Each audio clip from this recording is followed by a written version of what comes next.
প্রিয় শিক্ষার্থী, সবাইকে আসসালামু আলাইকুম। আশা করি সবাই তোমরা ভালো আছো। আজকে আইসিটি উইথ কবির এই চ্যানেলের পক্ষ থেকে আলী কবির স্যার তোমাদেরকে সংখ্যা পদ্ধতি নিয়ে আলোচনা করবে। তোমরা জানো সংখ্যা পদ্ধতি আ অধ্যায় ৩ এর ১ম অংশ। ২য় অংশে থাকে আমাদের ডিজিটাল ডিভাইস, যেখানে লজিক গেট নিয়ে আলোচনা করা হবে। তো সংখ্যা এখানে আ এই চ্যাপ্টারে ২ টা পার্ট আছে, সংখ্যা পদ্ধতি এবং ডিজিটাল ডিভাইস। সংখ্যা পদ্ধতি থেকে একটা উদ্দীপক থাকবে এবং ডিজিটাল ডিভাইস থেকে আমাদের আরেকটি উদ্দীপক থাকবে। আমরা জানি এই চ্যাপ্টার খুবই একটু গুরুত্বপূর্ণ চ্যাপ্টার। এখান থেকে ২ টা ক্রিয়েটিভ আমাদের আ নরমালি থেকে থাকে। আচ্ছা, তাহলে আজকে আমি সংখ্যা পদ্ধতি যেহেতু আমাদের আলোচ্য বিষয়, তাহলে সংখ্যা পদ্ধতি শিখার আগে আমাদের ২ টি জিনিস আমাদের বেসিক কনসেপ্ট থাকতে হবে। যেটা হচ্ছে কি অঙ্ক এবং সংখ্যা। আসলে সংখ্যা কি সেটা আমাদের জানতে হবে। খেয়াল করো, সংখ্যাগুলো একটি প্রতীক বা চিহ্ন যা কোনো কিছুর পরিমাণ নির্দেশ করে এবং গণনার কাজে সাহায্য করে। তাহলে সংখ্যা কি একটি প্রতীক বা চিহ্ন, স্পেশাল সিম্বল। যেমন ডেসিমাল সংখ্যা পদ্ধতিতে আমাদের 0 থেকে শুরু করে 9 টোটাল 10 টি অঙ্ক আছে, অদ্বিতীয় চিহ্ন বা প্রতীক আছে। এখানে কিন্তু কারোর সাথে কারো মিল নাই যে 1 একরকম, 2 আরেক রকম দেখতে, ঠিক আছে? তাহলে একটু স্পেশাল ইউনিক হতে হবে, ঠিক আছে? তাহলে এই যে স্পেশাল ইউনিক গুলোকে, প্রতীকগুলোকে কি বলবো? অঙ্ক বলবো আমরা, ঠিক আছে? যেমন সংখ্যা গঠনের জন্য যে প্রতীক বা চিহ্ন ব্যবহার করা হয় তাকে অঙ্ক বলে, ঠিক আছে? তাহলে কি হচ্ছে? মানে সংখ্যা গ আ অ সংখ্যা গঠন করতে গেলে অবশ্যই আমাদের অঙ্কের সহায়তা নিতে হবে। অঙ্ক ছাড়া সংখ্যা গঠন করা সম্ভব নয়। ঠিক আছে? মনে করো, ধরো একটা সংখ্যা আমি ধরি ৭৯০। 7 আ ৭, ৯, ০। এখানে অঙ্ক আছে কয়টি? ৩ টি। ৭, ৯, ০। কিন্তু ৩ টি অঙ্ক পাশাপাশি বসে আমাদের হচ্ছে কি আ ৭৯০ নামে একটা সংখ্যা হচ্ছে। ঠিক আছে? তাহলে খেয়াল করো সবাই, তাহলে অঙ্ক এবং সংখ্যার মধ্যে একটা পারস্পরিক সম্পর্ক বিদ্যমান। আ সংখ্যা গঠন করতে গেলে অবশ্যই আমাদের অঙ্ক দিতে হবে। ঠিক আছে? তাহলে সংখ্যা পদ্ধতি কি খেয়াল করো। নির্দিষ্ট অঙ্ক বা চিহ্ন দ্বারা কোন সংখ্যা প্রকাশ করার পদ্ধতিকেই সংখ্যা বলে। তাহলে নির্দিষ্ট চিহ্ন, ওই যেটা আমরা বললাম ডেসিমালে, ঠিক আছে? যে ১০ টি অঙ্ক আছে আ নির্দিষ্ট। নির্দিষ্ট প্রতীক বা চিহ্ন দ্বারা কোন সংখ্যা প্রকাশ করার পদ্ধতিকেই সংখ্যা বলে। তাহলে আশা করি তোমাদের সংখ্যা পদ্ধতি সম্পর্কে আমাদের একটা বেসিক যে ধারণা সেটা ক্লিয়ার হয়েছে। ওকে? এখন আমি বলবো তোমাদের সংখ্যা পদ্ধতির প্রকার ক্ষেত্রে। সংখ্যা পদ্ধতি প্রধানত ২ প্রকার। পজিশনাল সংখ্যা পদ্ধতি, নন পজিশনাল। পজিশনাল আবার ৪ প্রকার: binary, octal, decimal, hexadecimal. Clear? তাহলে আমরা পজিশনাল এবং নন পজিশনাল মানে স্থানিক এবং অস্থানিক সংখ্যা পদ্ধতি সেটা কি? অস্থানিক সংখ্যা পদ্ধতি দেখো, অস্থানিক সংখ্যা পদ্ধতি হলো এমন একটি সংখ্যা পদ্ধতি যেখানে সংখ্যার মান তার প্রতীকের নিজস্ব মানের উপর নির্ভর করে। কি বলছে? সংখ্যার মান তার প্রতীকের নিজস্ব মানের উপর নির্ভর করে, অবস্থানের উপর নয়। তাকে অস্থানিক সংখ্যা পদ্ধতি বলে, মানে নন পজিশনাল। ঠিক আছে? আচ্ছা, আরেকটি যেমন রোমান নাম্বার। রোমান নাম্বার তারপরে হচ্ছে তোমার ট্যালি চিহ্ন। এগুলো হচ্ছে আমাদের অঙ্কগুলোর আ তার আ পজিশনাল ভ্যালু নাই। ঠিক আছে? পজিশনাল ভ্যালু নেই। আমরা জাস্ট প্রতীকের নিজস্ব মানের উপর ভিত্তি করেই আ সংখ্যা গঠন করা। কোনটা? স্থানিক সংখ্যা পদ্ধতি হলো এমন একটি সংখ্যা পদ্ধতি যেখানে সংখ্যার নিজস্ব মান থাকবে এবং তার পজিশনাল অঙ্কগুলোর পজিশনাল ভ্যালু থাকবে। এটা হলো কি? পজিশনাল সংখ্যা পদ্ধতি। ওকে, সবাই বুঝতে পেরেছো? তাহলে পজিশনাল সংখ্যা পদ্ধতিতে আমাদের অঙ্কগুলোর নিজস্ব মান থাকবে এবং একটা পজিশনাল ভ্যালু থাকবে। তাহলে পজিশনাল ভ্যালু কি? এবং সেটা আমরা পরবর্তীতে দেখব সামনে। ঠিক আছে? আমি এখন পজিশনাল সংখ্যা পদ্ধতি নিয়ে কথা বলব। পজিশনাল সংখ্যা পদ্ধতি আমি ধরি 7, 8, 5, ৭৮৫ একটি সংখ্যা। ওকে? এখন ৭৮৫, এখানে কয়টি অঙ্ক আছে? ৩ টি অঙ্ক আছে। 7, 8, 5। আচ্ছা, আমি যদি লিখি 8, 5, 7, আবার যদি লিখি 5, 8, 7, সাগরো। তাহলে এই যে আমার ৩ টি আমি সংখ্যা লিখলাম, ৩ টি সেম ডিজিট বা অঙ্ক নিয়ে। কিন্তু আবার ভিন্ন ৩ টি ভিন্ন সংখ্যা গঠিত হয়েছে। এর মান হচ্ছে ৭৮৫, এর মান হচ্ছে ৮৫৭, এর মান হচ্ছে ৫৮৭। ঠিক আছে? তাহলে দেখো এখানে কি হয়েছে আমাদের? অঙ্কগুলো সেম। জাস্ট তাদের পজিশনের ব্যা অবস্থানের ভিন্নতার কারণে আমাদের ভিন্ন সংখ্যা, ৩ টি ভিন্ন সংখ্যা গঠিত পেয়েছে। ঠিক আছে? কিভাবে হলো? সবাই একটু আমরা খেয়াল করি।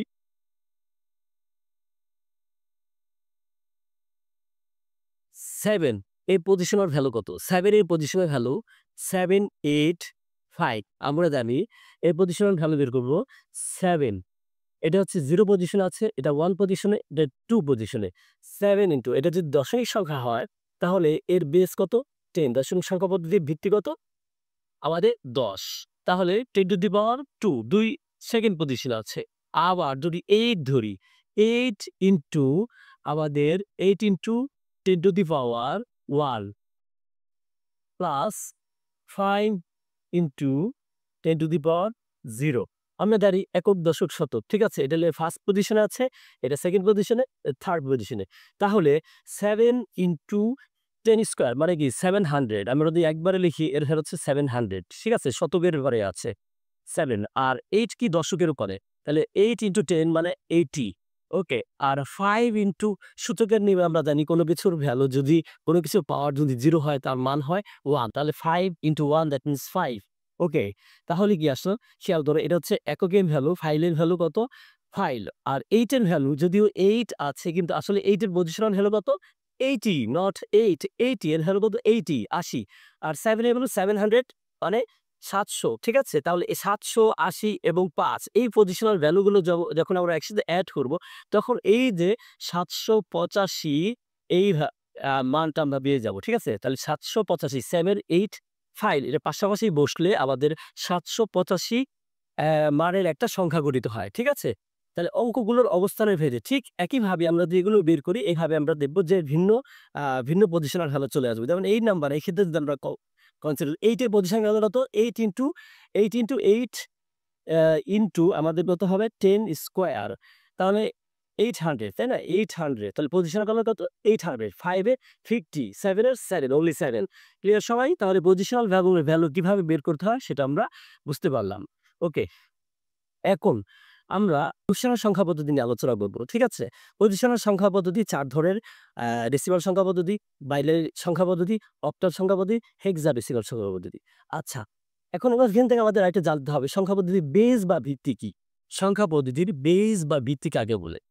সংখ্যা পদ্ধতির বেস ওকে সবাই খেয়াল ধরো আমাদের ডেসিমাল সংখ্যা পদ্ধতিতে 0 থেকে শুরু করে 9 পর্যন্ত তাহলে মোট কয়টি অঙ্ক আছে অদ্বিতীয় 10টি ঠিক আছে 10টি আচ্ছা আবার অক্টালে আছে 0 থেকে শুরু করে 7 পর্যন্ত মোট কয়টি 8টি ওকে আবার বাইনারিতে আছে আমাদের বাই মানে কি 2 বাই মানে হচ্ছে 2 0 থেকে 1 মানে 2টি ঠিক আছে আবার ডেসিমালে বের করেছি অক্টালে বাইনারিতে এখন হেক্সাডেসিমালে হেক্সা কি 0 থেকে শুরু করে 9 পর্যন্ত এখন হেক্সাডেসিমাল হচ্ছে 16টি ইউনিক অদ্বিতীয় সিম্বল থাকে ঠিক আছে এখন 0 থেকে 9 পর্যন্ত লেখা যায় কিন্তু আগে যদি 10 লিখতে চাই এখানে তো ইউনিক হবে না এখানে দুইটা ডিজিট আছে 1 এবং 0 কম্পাউন্ড নাম্বার হয়ে যাচ্ছে ঠিক আছে তো কম্পাউন্ড নাম্বার হয়ে যাচ্ছে 10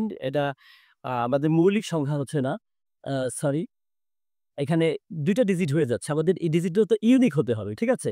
সেজন্য আ এখানে 10 কে এক্সপ্রেস করা হয় A দিয়ে, 11 কে দিয়ে B দিয়ে, 12 কে C দিয়ে। এইভাবে আমাদের 15 কে প্রকাশ করা হয় F দিয়ে। তাহলে 0 থেকে 9 এবং A, B, C, D, E, F সর্বমোট ১৬ টি ডিজিট আছে। Unique digit. ঠিক আছে? তাহলে খেয়াল করো আমি আমার উদ্দেশ্য ছিল সংখ্যা পদ্ধতির বেস বা ভিত্তি কি মানে কোনো একটি সংখ্যা পদ্ধতিতে অদ্বিতীয় চিহ্ন বা প্রতীকের মোট সমষ্টিকেই বলা হয় সংখ্যা পদ্ধতি ওই সংখ্যা পদ্ধতির বেস বা ভিত্তি আমি আবার বলছি কোনো একটি সংখ্যা পদ্ধতির অন্তর্গত অদ্বিতীয় চিহ্ন বা প্রতীকের মোট সমষ্টিকেই মোট সংখ্যাকেই তাকে ওই সংখ্যা পদ্ধতির বেস বা ভিত্তি বলে যেমন দশমিক সংখ্যা পদ্ধতির বেস 10 অক্টাল 8 বাইনারি 2 এবং ভিজিটেশন 16 ক্লিয়ার সবাই ওকে তাহলে এখান থেকে কোশ্চেন থাকতে পারে সংখ্যা পদ্ধতির বেস কি সংখ্যা পদ্ধতির বেস বলতে কি বুঝো এক্সপ্লেইন করো ওকে আবার আরেকটা কোশ্চেন আসে যেটা আমরা অলরেডি বলে ফেললাম সবাই খেয়াল ধরো এরকম থাকে যে 5 7 8 5 7 8 এটা কি ধরনের সংখ্যা ব্যাখ্যা করো আসলে 5 7 8 এই সংখ্যাটা কি হতে পারে আমাদের বাইনারি হতে পারবে না। কেন হতে পারবে না? বাইনারিতে আমরা জানি 0 এবং 1 ভিন্ন অন্য কোনো ডিজিট নেই। তাহলে এটা বাইনারি বাদ। ওকে, আমরা ১ম বলব এটা বাইনারি হতে পারবে না। তাহলে কি অক্টাল হতে পারবে? অক্টাল এটা এখানে আছে 5, 7, 8 অক্টালের হচ্ছে 0 থেকে শুরু করে আমাদের 7 পর্যন্ত সর্বোচ্চ ডিজিট। তাহলে এখানে অক্টালও হতে পারবে না। ঠিক আছে? তাহলে আমাদের বাকি থাকে কি? ডেসিমাল এবং হেক্সাডেসিমাল। হ্যাঁ, ডেসিমাল হতে পারবে, হেক্সাডেসিমাল হতে পারবে। যেহেতু এখানে কোনো বেইজের উল্লেখ নাই, এখানে বেইজ নাই, বেইজ দেওয়া নাই। তাহলে আমরা তখন যদি আসে এই সংখ্যা পদ্ধতিটি কি ধরনের সংখ্যা পদ্ধতি ব্যাখ্যা করতে হবে? তাহলে আমাদের বলতে হবে এটা বাইনারি না, এটা আ অক্টাল না, এটা হতে পারে হেক্সাডেসিমাল এবং এটা হতে পারে ডেসিমাল। ক্লিয়ার সবাই? এটা ২ মার্কের জন্য আমাদের খতে এসে থাকে সাধারণত এ ধরনের কোয়েশ্চেন। ওকে। তাহলে এরপরে আমি তোমাদেরকে আ যে দৃশ্যে দেখাবো সেটা হচ্ছে আমাদের সংখ্যা পদ্ধতির রূপান্তরটা দেখব আমরা। সংখ্যা পদ্ধতির রূপান্তর। ওকে। সংখ্যা পদ্ধতির রূপান্তর আমরা শুরুতে দশমিক সংখ্যা পদ্ধতিতে বাইনারিতে যাব, অক্টালে যাব, হেক্সাডেসিমালে যাব। আবার পরবর্তীতে সেই প্রত্যেকটা সংখ্যা পদ্ধতিকে আমরা ব্যাপ করব। ঠিক আছে? এখন দশমিক সংখ্যা পদ্ধতি আমি যদি লিখি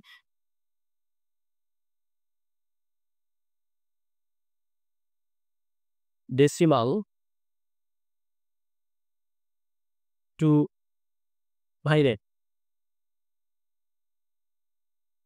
বাইনারি। আমরা ডেসিমাল থেকে বাইনারিতে রূপান্তর করব। আমরা ডেসিমাল থেকে বাইনারিতে রূপান্তর করব। ঠিক আছে?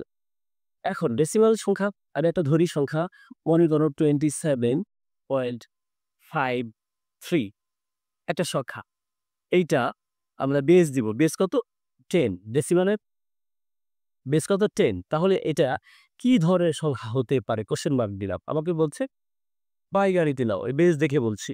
তাহলে ডেসিমাল টু বাইনারি। ঠিক আছে? ডেসিমাল টু বাইনারিতে আমরা রূপান্তর করব। সেজন্য আমাদের কি করতে হবে? সেজন্য আমরা হচ্ছে তোমার ১ম এ এখানে খেয়াল করো এই ডেসিমাল সংখ্যা পদ্ধতি, দশমিক সংখ্যা পদ্ধতি ২ টা পার্ট আছে। ২৭.53 ঠিক আছে? তাহলে ২৭ একটা পূর্ণাঙ্গ অংশ আর এটা হচ্ছে ভগ্নাংশ। এর রেডিক্স পয়েন্ট দিয়ে মানে আলাদা করা আছে। ঠিক আছে? তাহলে আমরা লিখব for whole number, whole part, whole part. Whole পার্টে কি আসবে? 27, 27 খেয়াল করো এখানে 27 কে আমরা কি দিয়ে ভাগ করব? 27 কে আমরা হচ্ছে 27 কে আমরা ২ দিয়ে ভাগ করব।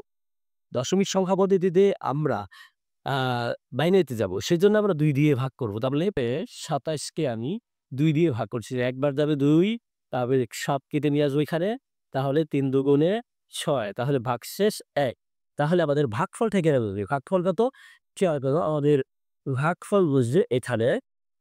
ভাগফল হবে 1, 3 কেমন? আর ভাগশেষ কত? ১ এখানে হাইফেন দিয়ে আমরা ভাগশেষকে লিখব। ঠিক আছে? আবার ২ দিয়ে ভাগ করব। ২ দিয়ে ভাগ করব কত?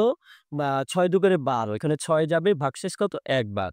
ঠিক আছে? আবার ২ দিয়ে ভাগ করব। ৩ দুগুণে ৬ ভাগশেষ 0 ঠিক আছে? ভাগশেষ 0 সবাই একটু খেয়াল করো আমাদের আ আ আবার কি করব? ২ দিয়ে ভাগ করব। তাহলে একবার যাবে ভাগশেষ ১ আবার ২ দিয়ে ভাগ করব। এখন একটা কথা আছে। আমি ১ কে কি ২ দিয়ে ভাগ করতে পারি? সবাই খেয়াল করো। ১ কে কি আমি ২ দিয়ে ভাগ করতে পারি? ১ কে ২ দিয়ে যদি আমরা ফ্র্যাকশনাল পয়েন্টে যাই তাহলে 5.5 তাহলে 10 এইভাবে আমরা ভাগ করতে পারি। ভাগ প্রক্রিয়া করতে পারি। কিন্তু আমাদের ফ্র্যাকশনাল পার্টে আমরা যাব না। আমরা তো হোল নাম্বারের আ আ হোল নাম্বারকে আমরা কনসিডার করেছি। ঠিক আছে? সেইজন্য আমরা যখনই কোন সংখ্যাকে আমরা এদিকে যে বেস থাকবে মানে ২ থাকবে, ২ থেকে ১ ছোট, ছোট হয়ে গেলে তখন আমরা কি লিখব? 0 লিখব। ফ্র্যাকশনাল পার্টে আমরা দেব না। 0 লিখব। আর এই যে আমাদের এখানে যে পিটা থাকবে সেটাকে আমরা আ সেটাকে আমরা এখানে একটু হাইফেন দিয়ে 1 লিখে দিব।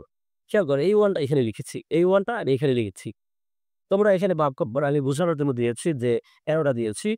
আমি তাহলে আমার উদ্দেশ্য কি খেয়াল করো দশমিক সংখ্যার যে হোল পার্ট থাকবে তাকে আমি ২ দিয়ে ভাগ করতে থাকবো। কতক্ষণ না পর্যন্ত যতক্ষণ না এখানে আবার 0 হয়। এটা কি আমার ভাগফল। ভাগফল 0 হয় আর ভাগশেষটা এখানে যেটা থাকবে সেটা ভাগশেষ হিসেবে লিখে রাখবো। এটা হচ্ছে আমাদের দশমিককে বাইনারিতে রূপান্তরে পূর্ণাংশের ক্ষেত্রে নিয়ম। ঠিক আছে? পূর্ণাংশের ক্ষেত্রে। এখন এখানে আরো কিছু কাজ আছে। আমরা যখন লিখব, খেয়াল করো। এখানে আমাদের লিখতে হবে এমএসডি, এমএসডি।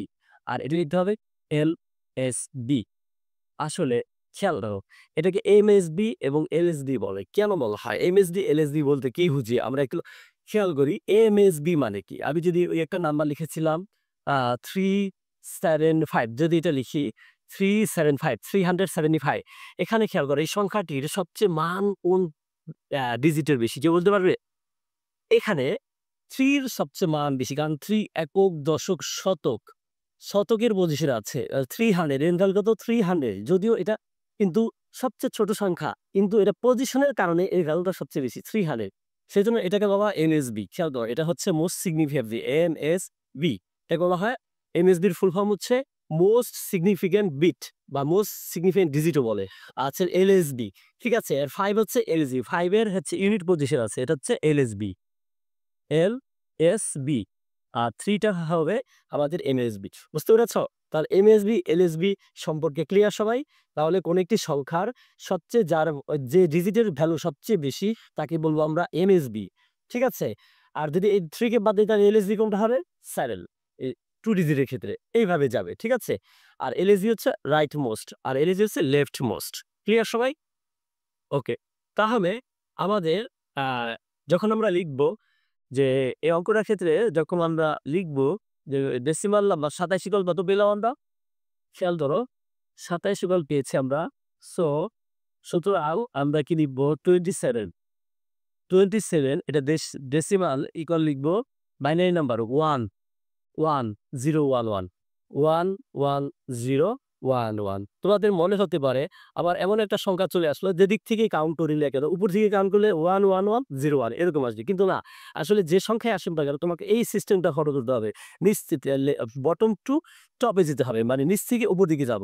1, 1, 0, 1, 1। ক্লিয়ার সবাই? তাহলে কি পেলাম আমরা?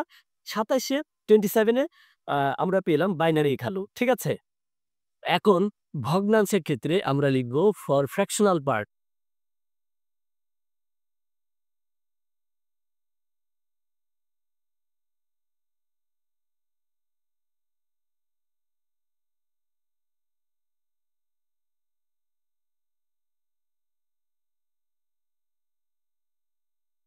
লিখি, তাহলে আমরা এভাবে দাগ দিব একটা। তাহলে ইনটু 2, 2 দিয়ে মাল্টিপ্লাই করব। আমাদের পূর্ণরাশির ক্ষেত্রে ছিল 2 দিয়ে ডিভিশন এবং ভগ্নাংশের ক্ষেত্রে যেটা হবে 2 দিয়ে আমরা যা মাল্টিপ্লাই করব। ঠিক আছে? তাহলে 2 দুগুণে 3 দুগুণে 6 আর হচ্ছে 5 দুগুণে 10, 10 এর 16। এখন 1 আসবে এখানে ভগ্নাংশে। কেন? দশমিকের উপরে আমার 2 ডিজিট আছে। আমরা জানি দশমিকের উপরে যত ডিজিট থাকে সেটাই রাখা হয়। এর থেকে বেশি হলে মাল্টিপ্লিকেশন এর পর সেটা আমাদের বাম দিকে নিয়ে আসতে হয়। সেটা আমরা পূর্ণ সংখ্যা হিসেবে আমরা লিখে রাখবো। এটা এই দাগের বাইরে লিখবো। ঠিক আছে? এখন আবার 2 দিয়ে মাল্টিপ্লাই করব। ঠিক আছে? আমরা 2 দিয়ে মাল্টিপ্লাই করব। কত আসবে? তো এখন 6 দুগুণে 12, 2 আর 0 মানে দশমিক ১, ২ আর হচ্ছে কি আসবে আমাদের? এখানে যেহেতু আ আমরা মাল্টিপ্লাই করব, খেয়াল করো। দশমিকের এই ডান দিক পর্যন্ত এই 1 এদিকে কিন্তু মাল্টিপ্লাই করব না। এই যে 2 দিয়ে মাল্টিপ্লাই করতেছি, এই দশমিকের 06 শুধু 06 কে মাল্টিপ্লাই করব। ঠিক আছে? তাহলে ৬ দুগুণে ১২, ২ আর ২ সমান ০ যেহেতু ১ আছে এদিকে ১ চলে আসবে। তাহলে ১, ২। ওকে, তাহলে এখানে কিছু নাই, তাহলে 0 পূর্ণাংশ 0। আবার ২ দিয়ে মাল্টিপ্লাই দেব। ঠিক আছে? এখন ২ দুগুণে ৪ আর ২ একে ২, ঠিক আছে? আর এইখানে 0 আসবে। ঠিক আছে? আহ তারপর কি আছে? আবার যদি আমরা করি, খেয়াল করো, আবার করব। ২ দিয়ে মাল্টিপ্লাই করব। তাহলে ৪ দুগুণা ২ দুগুণে ৪ হয়, ২ দুগুণে ৪। ওকে? ৪ দশমিক সরি, খেয়াল করো আমরা কতবার করব এভাবে। এখন ২ দিয়ে আমি ১ বার, ২ বার, ৩ বার, ৪ বার, ৪ বার করেছি। ঠিক আছে? আবার এই এখনো করা যায়। এখনো যেহেতু এখানে ২ টা ০ আসে নাই। আমি আরো চাইলে করতে পারি। ঠিক আছে? দরকার নাই। তো এখন যেহেতু আমি একটা সংখ্যা পূর্ণ একটা 0 1 পেয়ে গেছি। ঠিক আছে? 0 না। 1 0 0 0।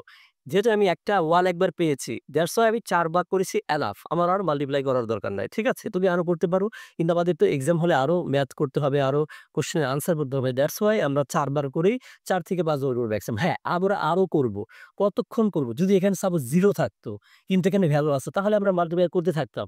কারণ এখানে একটা পূর্ণ অংশ, পূর্ণ আ আ সংখ্যা আমরা একটা আনার চেষ্টা করব। ঠিক আছে? 0 তে আমাদের চলে আসছে 1, আর দরকার নেই। ঠিক আছে? আমরা এখন থেমে যাব। ওকে। আবার একটু দেখো, এখানে এমএসবি, এলএসবি লিখবো আমরা। এখানে লিখবো আ এমএসবি, আর এখানে লিখবো এলএসবি। পূর্ণাংশের ঠিক অপোজিট। পূর্ণাংশের ক্ষেত্রে কি ছিল? আমরা লেফটে বাম দিকে ছিল এলএসবি, আর ডান দিকে ছিল এলএসবি। আর ভগ্নাংশের ক্ষেত্রে আমাদের থাকবে কি? আ দশমিকের পরে কাছের ডিজিটটা সেটা হচ্ছে এমএসবি। মানে বাম দিকেটা এমএসবি আর ডান